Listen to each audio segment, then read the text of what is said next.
Oregon, a state renowned for its lush forests, rugged coastlines, and misty mountain ranges, hides darker secrets beneath its natural beauty. Among these is a place where the air seems heavier, the shadows linger just a little longer, and the past refuses to stay buried, a hospital steeped in tragedy, despair, and whispers of the supernatural. Welcome back to our haunted storytelling series, where we delve into the eerie unknown, and today, we explore Episode 2, The Most Haunted Hospital in Oregon. Hospitals are inherently liminal spaces, thresholds between life and death, hope and despair, science and the inexplicable. But this particular institution goes beyond the ordinary bounds of medical history. It stands as a monument to human suffering, its corridors echoing with the cries of patients long gone, its walls imbued with stories too painful to forget. For decades, it has been a magnet for those seeking answers from the other side, drawing paranormal investigators, urban explorers, and thrill seekers alike. Yet many who dare to cross its threshold leave shaken, their minds imprinted with memories they cannot explain. In this episode, we'll peel back the layers of this forsaken building's dark past, uncovering tales of unspeakable sorrow, unexplained phenomena, and encounters that defy logic. From ghostly apparitions roaming abandoned wards to disembodied voices calling out in the dead of night, every corner of this hospital holds a secret waiting to be unearthed.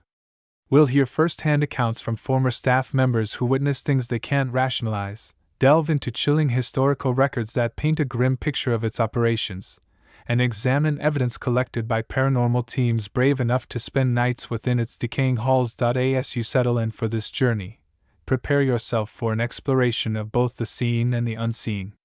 This isn't just another ghost story, it's a descent into a world where the line between reality and nightmare blurs, and where the spirits of those left behind refuse to fade into oblivion. So dim the lights, keep your ears sharp, and let us guide you through the haunting legacy of Oregon's most infamous hospital. Are you ready to face what lies beyond the veil?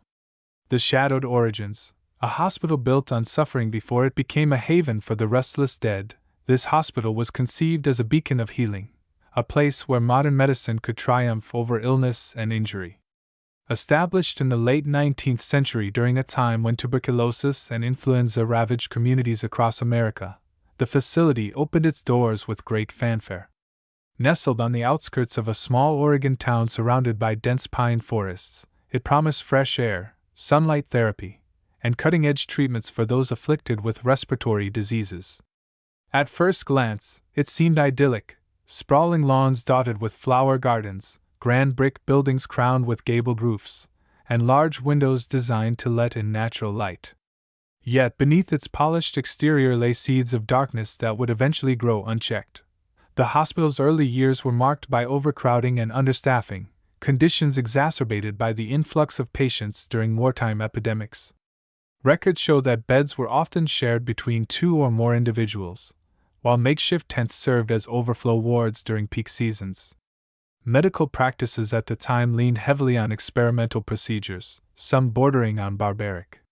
Lobotomies, electroshock therapy, and forced isolation were common treatments, prescribed not only for physical ailments but also for mental health issues deemed untreatable.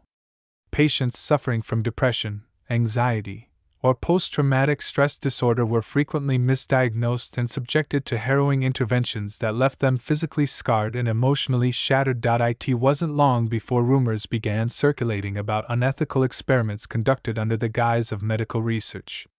Former staff members have spoken in hushed tones about secret labs hidden deep within the hospital's labyrinthine basement, where doctors tested dubious drugs and surgical techniques without proper consent. One particularly disturbing account involves a group of children admitted for minor illnesses who mysteriously disappeared after being transferred to a restricted wing. Their families never received closure. Official reports claimed they had succumbed to complications, yet no death certificates were issued, and no bodies were ever returned for burial. Tragedy struck repeatedly throughout the hospital's operational years. Fires broke out multiple times due to faulty wiring and inadequate safety measures, claiming dozens of lives. In one devastating incident in 1923, an entire ward burned to the ground overnight, trapping patients inside. Survivors recalled hearing screams so piercing they echoed through the surrounding woods for days afterward. Other accidents included boiler explosions, elevator malfunctions, and structural collapses, all contributing to a mounting body count that locals whispered about in fearful tones. But perhaps the darkest chapter in the hospital's history revolves around allegations of patient abuse. Nurses and orderlies have come forward over the years with chilling testimonials of neglect, cruelty, and even murder. Patients too weak to defend themselves were allegedly starved, beaten, or locked away in solitary confinement for extended periods. Those who dared to speak out faced retaliation, often disappearing shortly thereafter. One nurse recounted finding cryptic messages scrawled on the walls of an abandoned wing. "Help me, they're coming," and "I'm sorry." She quit her job the next day, unable to shake the feeling that she was being watched. By the mid-20th century, public outcry over the hospital's practices led to investigations by state authorities. What they uncovered was horrifying: rooms filled with rusted restraints, medical equipment encrusted with dried blood, and files documenting cases of systemic corruption. The facility was shut down in 1967, leaving behind a shell of a once promising institution. However, closing its doors did little to silence the horrors that had unfolded within. Locals reported seeing strange lights flickering in the upper windows long after the power had been cut off. Others claimed to hear moans and wails drifting through the trees late at night. Over time, the abandoned hospital became synonymous with fear, a place where the living dared not tread and the dead refused to leave. Today, standing amidst the ruins of this once thriving medical center, one cannot help but feel the weight of its tragic past. Every cracked tile, every peeling wall, tells a story of suffering endured and lives lost. As we move deeper into our investigation, remember that the ghosts haunting these halls are not mere figments of imagination. They are echoes of real people whose pain continues to reverberate through time. And if you listen closely, you may just hear their pleas for justice still lingering in the shadows, where shadows stalk and whispers echo among the countless chilling stories tied to Oregon's most haunted hospital. None evoke as much dread as those centered around Ward 3A. Known colloquially among former staff and paranormal enthusiasts as the Wailing Ward, this particular section of the second floor has become infamous for its relentless supernatural activity. According to historical records, Ward 3A housed patients suffering from severe mental illnesses, many of whom were subjected to inhumane treatments such as lobotomies and prolonged isolation.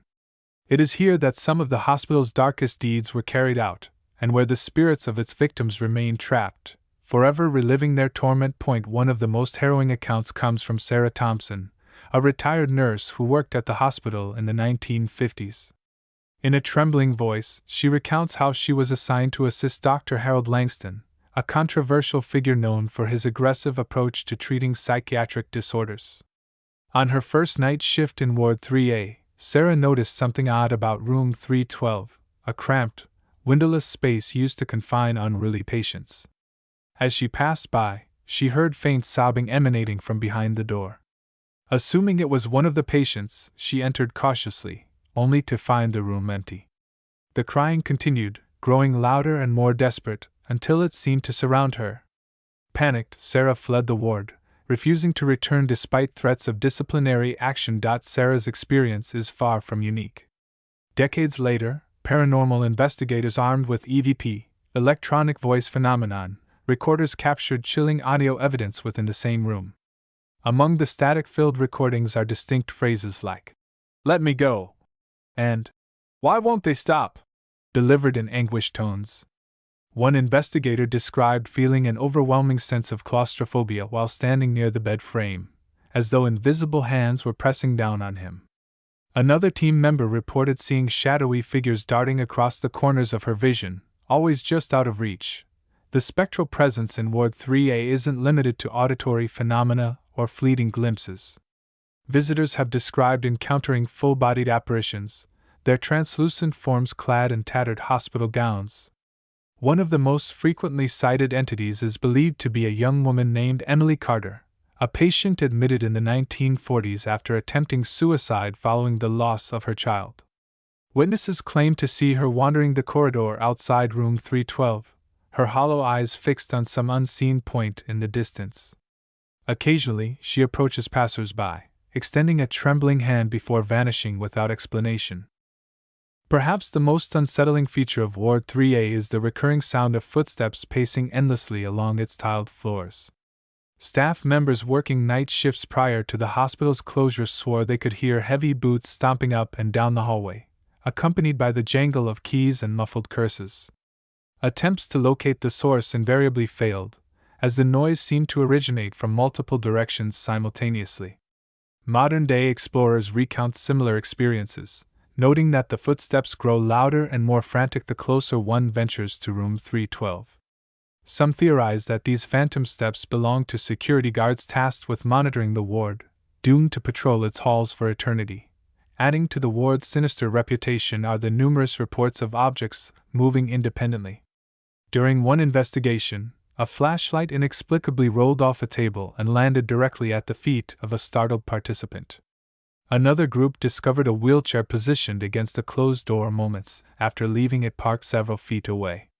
These incidents, coupled with sudden drops in temperature and inexplicable EMF spikes, suggest that Ward 3A harbors intelligent entities capable of interacting with the physical world. Despite, or perhaps because of, its terrifying reputation, Ward 3A remains a focal point for paranormal activity within the hospital. Its oppressive atmosphere draws thrill-seekers and skeptics alike, all eager to test their courage against the unknown. For those brave enough to venture inside, the promise of encountering one of its tormented spirits offers both fascination and terror. Yet, as each new visitor crosses its threshold, they must ask themselves, are they prepared to confront the horrors that lie within, or will they become another chapter in the ward's macabre legacy? The Forgotten Basement, a descent into darkness beneath the crumbling foundations of Oregon's most haunted hospital, lies a realm shrouded in perpetual gloom, the Forgotten Basement. This subterranean labyrinth, rarely mentioned in official records and almost entirely inaccessible to the public, serves as a grim testament to the hospital's darkest secrets. Once home to clandestine experiments, makeshift morgues, and storage for discarded medical equipment, the basement now exists as a tomb of horrors, its air thick with decay and despair. Here, the boundaries between life and death blur, and the spirits of those who suffered unimaginable fates continue to roam, their anguish etched into every shadowy corner point. One of the most notorious areas of the basement is the dissection lab, a cold, sterile room where bodies were dissected under the guise of scientific inquiry. Former employees have whispered about unauthorized autopsies performed on patients who had not yet succumbed to their illnesses, their organs harvested for dubious research purposes. The walls of the lab are lined with rusted steel tables, some still bearing stains that refuse to fade, no matter how many years pass. Visitors to the basement report hearing the faint scrape of scalpels against bone, followed by guttural groans that seem to emanate from the very walls themselves. One investigator claimed to see a pale, translucent figure lying prone on one of the tables, its chest cavity splayed open as though mid-procedure, before it dissolved into thin air. Adjacent to the dissection lab lies the morgue, a chilling expanse of concrete and metal where the dead awaited identification, or disposal. Rows of rusted drawers line the walls, their handles worn smooth by countless openings and closings. Paranormal teams exploring the space have captured EVP recordings of mournful voices pleading, "Find me," or "I'm still here." Thermal cameras reveal cold spots concentrated near certain drawers, suggesting the presence of residual energy tied to specific individuals. One particularly disturbing discovery involved a drawer that refused to close, despite repeated attempts by investigators. When they finally managed to force it shut, a blood-curdling scream echoed through the chamber, prompting the entire team to flee in terror. Further into the depths of the basement sits the boiler room, a cavernous space dominated by towering machinery now silent and covered in grime. This area earned infamy during the hospital's operational years due to a series of catastrophic boiler explosions that claimed numerous lives. Survivors spoke of infernos engulfing the lower levels, trapping workers and patients alike in a fiery hell. Today, those who dare to enter the boiler room describe feeling waves of intense heat wash over them, even though the boilers have long ceased functioning.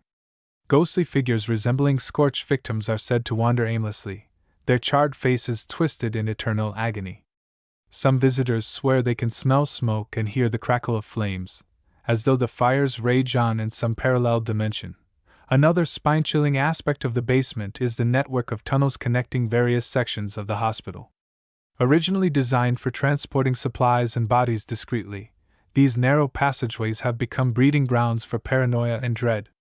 Explorers navigating the tunnels often report hearing footsteps trailing behind them, only to turn and find no one there. Others claim to see glowing eyes peering from the darkness, watching silently before vanishing without a sound. A particularly unnerving encounter occurred when a group of urban explorers became disoriented and found themselves walking in circles, unable to locate the exit.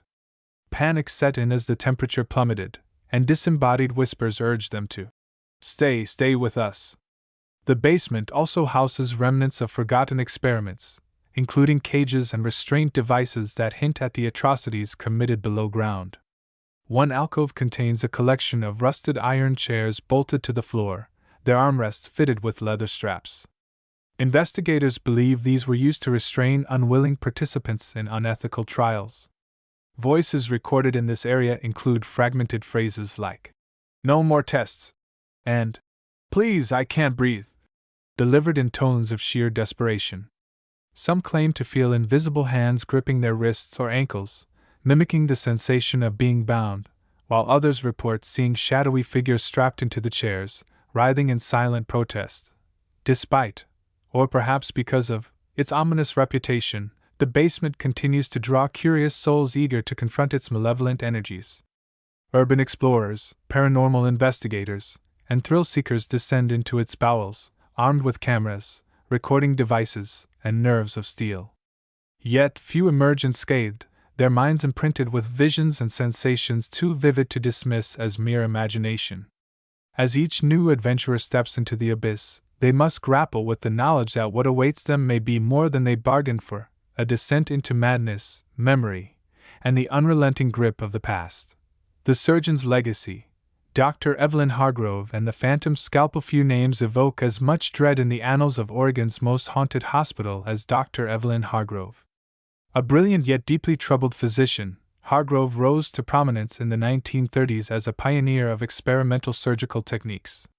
Her groundbreaking work initially garnered praise, but her insatiable ambition and disregard for ethical boundaries soon cast a shadow over her achievements. By the time her reign of terror ended, she had left behind a legacy of pain, betrayal, and spectral vengeance that continues to haunt the hospital's operating theaters to this day. Dr. Hargrove's career began with promise. Appointed head surgeon at the age of 32, she quickly gained a reputation for her innovative approaches to treating complex conditions. However, her methods grew increasingly radical, pushing the limits of accepted medical practice.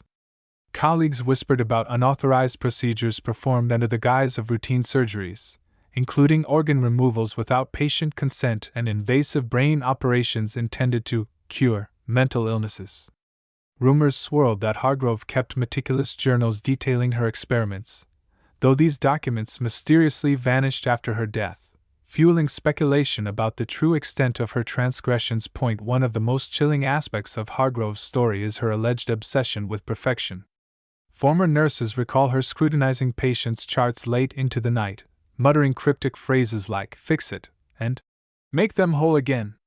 Those who questioned her motives or challenged her authority often found themselves reassigned to less desirable positions, or worse, disappeared altogether. One particularly disturbing account involves a young orderly who stumbled upon a locked cabinet in Hargrove's office. Peering through the keyhole, he claimed to see rows of glass jars containing preserved organs, each labeled with a patient's name. He never spoke of it again, resigning abruptly shortly thereafter. Hargrove's downfall came in 1948, when a fire swept through the surgical wing, killing several staff members and patients. While the official report blamed faulty wiring, survivors whispered of seeing Hargrove fleeing the scene moments before the blaze erupted. Some even suggested she deliberately set the fire to cover up evidence of her crimes. Whatever the truth, Hargrove vanished without a trace, leaving behind only unanswered questions and a trail of destruction. Months later, her body was discovered in a remote section of the hospital basement, slumped against a rusted gurney.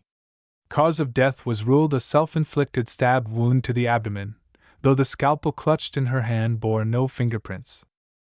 Since then, sightings of Dr. Hargrove's ghost have become a staple of the hospital's haunted lore. Witnesses describe a tall, gaunt figure clad in a blood-stained surgical gown, her face obscured by a surgical mask. She is often seen prowling the operating rooms, her movements deliberate and mechanical, as though still performing phantom surgeries.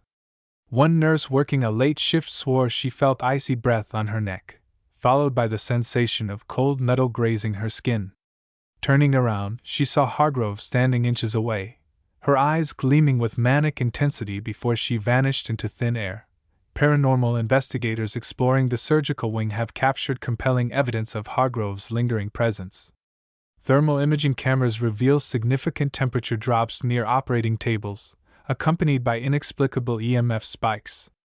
Audio recordings picked up during overnight sessions include faint whispers chanting medical terms like incision and clamp, interspersed with agonized cries.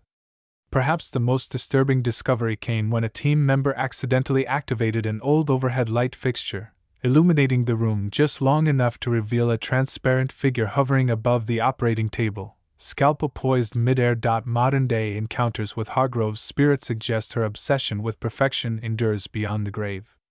Visitors have reported hearing the sound of surgical instruments clinking together, followed by the unmistakable squelch of flesh being cut.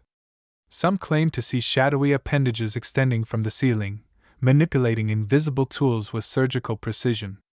Others describe waking up in nearby recovery rooms to find their skin marked with faint red lines, as though traced by a phantom scalpel. One particularly harrowing account involves a maintenance worker who swore he saw his own reflection in a stainless steel tray, only to realize the image staring back at him was missing vital organs. Despite, or perhaps because of, her malevolent reputation, Dr. Evelyn Hargrove remains one of the hospital's most active spirits. Her presence looms large over the surgical wing, a constant reminder of the horrors inflicted in pursuit of flawed ideals. For those brave enough to step inside, the possibility of encountering her restless spirit adds an element of both fascination and dread. Yet, as each new visitor crosses the threshold, they must ask themselves, are they prepared to face the consequences of Hargrove's hubris? Or will they become another victim of her unrelenting quest for perfection? The patient logs, unraveling lives lost and lingering spirits. To truly understand the depth of Oregon's most haunted hospital's spectral legacy, one must delve into the meticulously maintained patient logs, an archive of suffering, survival, and untimely deaths. These records, yellowed with age and brittle to the touch, serve as a grim catalogue of the human toll exacted within its walls. Each entry tells a story, not just of medical treatment but of lives irrevocably altered by illness, trauma, and the often brutal interventions of the era. Through these logs, we glimpse the faces behind the hauntings, individuals whose spirits refuse to rest, bound to the hospital by unresolved grief, pain, or injustice. One of the most poignant entries belongs to Margaret Ellis, a 27-year-old schoolteacher admitted in 1925 for treatment of tuberculosis.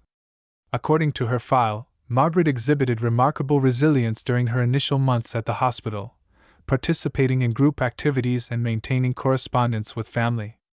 However, her condition deteriorated rapidly after being transferred to Ward 3A for experimental therapy. Notes from attending physicians describe increasingly erratic behavior, culminating in an attempted escape thwarted by security personnel.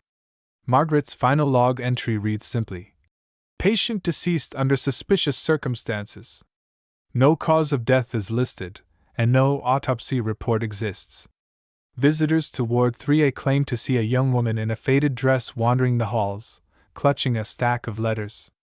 Many believe this apparition to be Margaret, forever searching for closure denied her in life. Another haunting tale emerges from the case of James O'Connell, a World War I veteran suffering from severe shell shock. Admitted in 1922, James underwent multiple rounds of electroshock therapy aimed at curing his debilitating nightmares and flashbacks. His log details progressive deterioration, with entries noting episodes of violent outbursts and self-harm. In 1924, James was placed in solitary confinement following an altercation with staff. Days later, he was found dead, having apparently hanged himself with a makeshift noose fashioned from torn bed linens. Paranormal investigators exploring the basement isolation cells report hearing faint sobs accompanied by rhythmic tapping, echoes of James's futile attempts to signal for help. Some claim to see a shadowy figure pounding on the walls, its silhouette distorted by flickering lantern light. Equally chilling is the story of Eliza Thompson, a pregnant teenager admitted in 1938 after collapsing at a local church picnic. Diagnosed with preeclampsia, Eliza was rushed into emergency surgery to save both her life and that of her unborn child. Tragically, neither survived the procedure. Her log reveals discrepancies in the surgical notes, leading some to speculate foul play. Contemporary witnesses describe hearing the soft cooing of an infant near the maternity ward, followed by the sound of hurried footsteps retreating into silence. Others have spotted a young woman cradling a bundle wrapped in white cloth, her tear-streaked face illuminated by moonlight streaming through cracked windows. Many interpret these manifestations as Eliza's plea for acknowledgement of the life stolen from her. Perhaps the most enigmatic figure chronicled in the logs is Thomas Greaves, a traveling salesman admitted in 1946 for what appeared to be routine appendicitis. His operation went smoothly, but he developed complications post-surgery, lapsing into a coma from which he never awoke. Strangely, his body disappeared from the morgue shortly after pronouncement of death, sparking rumors of body snatching.